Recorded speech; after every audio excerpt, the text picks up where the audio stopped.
angikudele vele la ekhaya ingane yakho nje ilaka yungo ukuhlala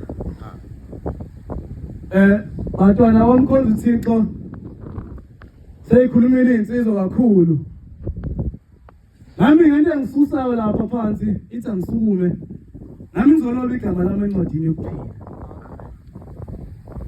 ngithanda indaba enkulu ekhunyeza insizwa zikhuluma ngotshwala zinsizwa nephuzelana utshwala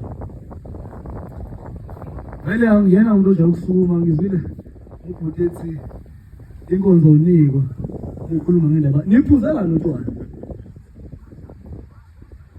yini edala ukuthi niphuze utshwala noshengo omuhle kanjena nayingcolisa senikeziwe yini inkinga yenu nabana awuyasibiza lesitwala Ungazigeza, usigeze, sile pinki. Kodwa sikwelo udakile.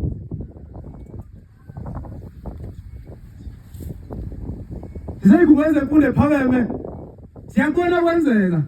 Epha le ndaba odlula kuyona. Elinye ilanga siyathunywa sabafana. Kuthiwa sambe siyobheka imbuzi. Imvamisa-ke emakhaya mawakhiwe umnumzane imfuyo yakhe uyayibeka kumaka athi le mina ngibe u-M le eyakithi kaMkhize le ngibe u-N noma le ngifaka amacici ahlaza izo represent ukuthi eyakithi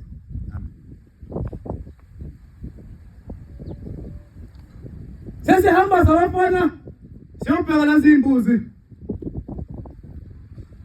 sihambe sibuye imbuzi siyithule. Sayifica la ihlala khona imbuzi iningi impela. Kodwa siyibone zakithi.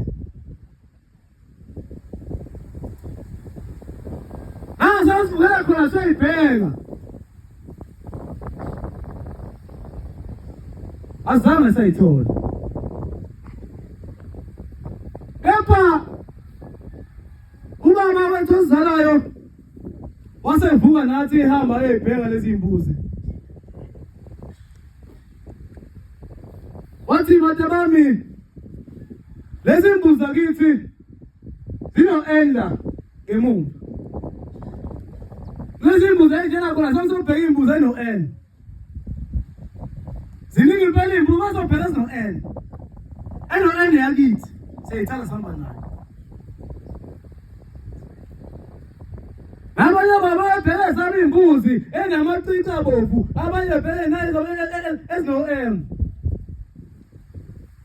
Kepha inkinga esekuthenini ezinye imbuzi ayisenamacici, ezinye imbuzi ayisenalo uphawu, sekuhliziwe sekufakwe nje olunye uphawu.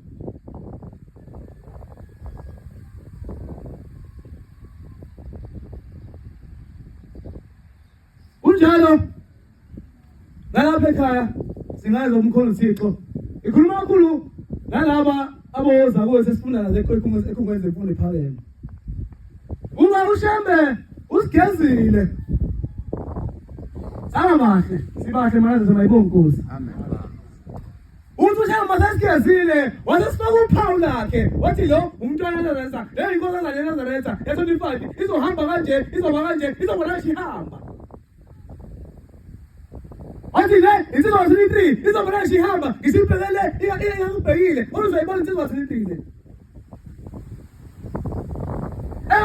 Mina nawe sisenalo liphawu likaShembe lapho sifunda khona ekhungweni zemfundo ephakeme. Abasathi abantu bekubona basho ukuthi le inkosana kaMkhulu. Abantu bakunika ishumi bathi umntana bombela cela ukuthi mawusuye sabathengisa abantu usiphathela umnikelo. Abantu bonke bathenga uShembe mayibonga Nkosi.